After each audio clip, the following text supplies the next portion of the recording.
Just hours ago, Congresswoman Emilia Sykes of Ohio's 13th District introduced bipartisan legislation for de-escalation training for law enforcement. Yeah, this announcement comes 2 years to the date that 8 Akron police officers shot and killed Jayland Walker. And this morning, the Congresswoman spoke exclusively to our Danielle Wiggins about how the bill aims to equip officers as well as build trust.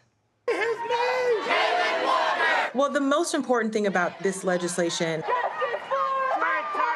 it came directly from the people in Ohio's 13th Congressional District.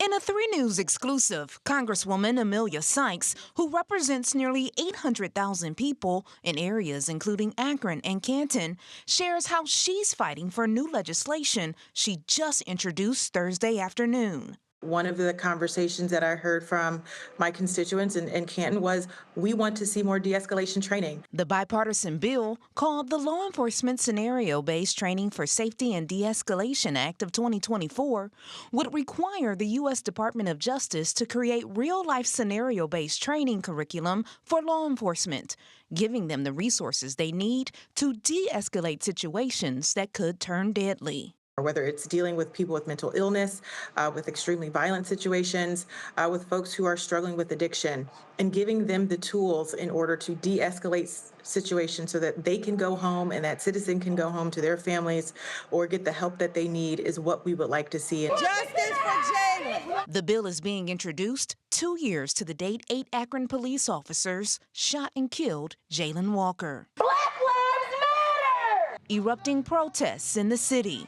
Now, if this legislation was in effect when the shooting death of Jayland Walker occurred, do you believe that there would have been a change in that outcome? So I don't know if I could have changed history, and I don't know if I can predict what would have happened. But one thing I know moving forward is when we have better information and we can provide law enforcement with the tools that they need to keep everyone safe, we should have better outcomes. The bill would also create a grant program for training. The original co-sponsors with Congresswoman Sykes are fellow Democrat Maryland Congressman Glenn Ivey and Republican Congressman Brian Fitzpatrick of Pennsylvania and Don Bacon of Nebraska. Congresswoman Sykes says there's companion legislation already in the Senate. In the newsroom, Danielle Wiggins, 3 News.